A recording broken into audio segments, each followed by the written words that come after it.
नमस्कार. आज आपण गावातल्या घरांच्या कायदेशीरपणाबद्दल बोलणार आहोत. म्हणजे आपलं घर नक्की अधिकृत जागेत आहे की नाही? अनेकांना हा प्रश्न असतो आणि गावठाण हद्द म्हणजे नेमकं काय, ते कशी तपासायची यावर आज आपण बोलू. आपल्याकडे सरकारी नियम आणि मालमत्ता मार्गदर्शनावर आधारित माहिती आहे. सीमा आणि आपलं घर कायदेशीर आहे की नाही हे लोकांना समजावं, कारण मालमत्तेची कायदेशीर बाजू पक्की असणं खूप महत्त्वाचं आहे. तिच्या सुरक्षिततेसाठी आणि अर्थात तिच्या मूल्यांसाठी सुद्धा. चला तर मग सुरुवात करूया. गावठाण हद्द ही संकल्पना काय आहे?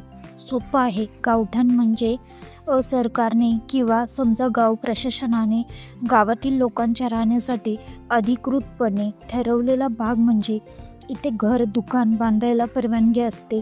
आपला जो महाराष्ट्र जमीन महसूल अधिनियम आहे 1966चा, त्यात कलम 122 मध्ये याचा उल्लेख आहे.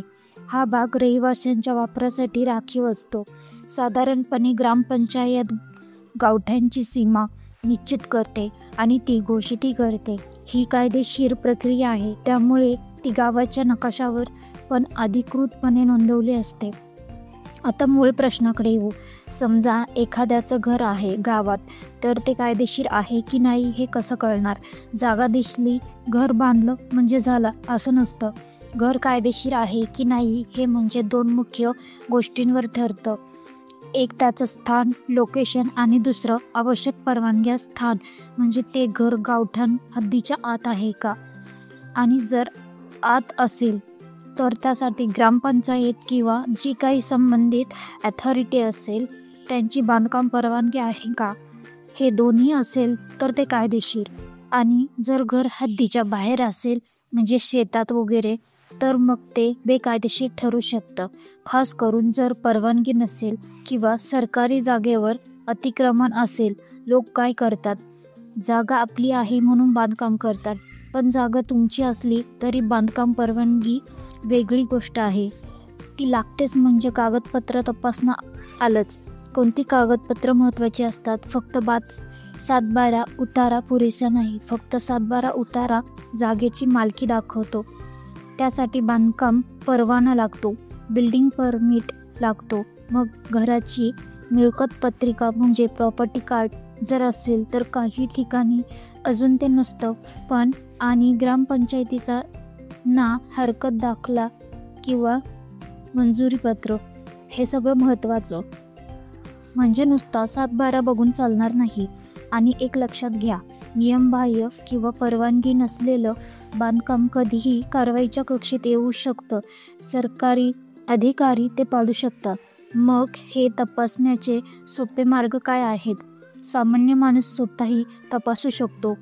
पहिलं म्हणजे आपला 7/12 उतारा किंवा प्रॉपर्टी कार्ड नीट बघा. त्यात गावठाण असा उल्लेख आहे का? बांधकामाची नोंद आहे का?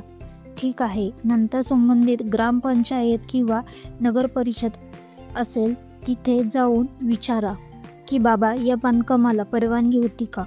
रेकॉर्ड तपासा. आणि अर्थातच जागेवर आपला मालकी हक्क सिद्ध करणारे कागदपत्र आहेत ना, हे पण बघा. तरी काही शंका वाटली तर स्थानिक तलाठी किंवा तहसीलदार ऑफिसमध्ये जाऊन विचारायला काहीच हरकत नाही. मार्गदर्शक मिळतं. समजा हे सगळं तपासलं आणि घर गावठाण हद्दीत आहे, कायदेशीर आहे असं निष्पन्न झालं, तर त्याचे काही फायदे पण असणारच. गावठाण हद्दीत कायदेशीर घर असल्याचे खूप फायदे आहेत. एकतर अनेकदा पारंपरिक हक्कामुळे बांधकाम सोपं होतं. फार किचकट परवानग्या नसतात. वीज, पाणी, रस्ते यांसारख्या ज्या बेसिक सुविधा आहे त्या मिळणं सोपं जातं, कारण तो भाग सरकारने जीवनवाहिनीसाठीच ठरवलेला असतो. आणि सर्वात महत्त्वाचा कायदा म्हणजे जागेच्या अकृषित म्हणजे NAA रूपांतर करण्यासाठी कायदेशीर गरज नसते. तो भाग आपोआप ANA मानला जातो. हा मोठा फायदा आहे. आणि हो, अनेक सरकारी योजनांचा लाभ पण गावठाण भागातील रहिवाशांना सहज मिळतो. याचा अगदी उलट जर घर गावठाण हद्दीबाहेर असेल तर काय अडचणी येतात. मुख्य समस्या काय? सगळ्यात मोठी रिस्क म्हणजे ते घर कधीही बेकायदेशीर ठरू शकतं, विशेषतः जर ते शेतजमिनीत असेल तर. अशा बांधकामाला कायदेशीर करायचं असेल तर ग्रामपंचायत परवानगी आणि जमिनीचं ANA रूपांतर हे दोन्ही लागतं आणि ही प्रक्रिया वेळखाऊ आणि खर्चिक पण असू शकते. मग वीज पाणी कनेक्शनसाठी पण अडचणी येतात, कारण ती जागा अधिकृत रहिवासी क्षेत्रात नसते आणि समजा भविष्यात तेथे काही डेव्हलपमेंट प्लॅन आला, रस्ता रुंदीकरण झालं किंवा अजून काही, तर मग घर बाधित होऊ शकतं. अशा घरावर कारवाई होण्याची शक्यता असते, कारण ती मूळ आराखड्याचा भाग नसतात.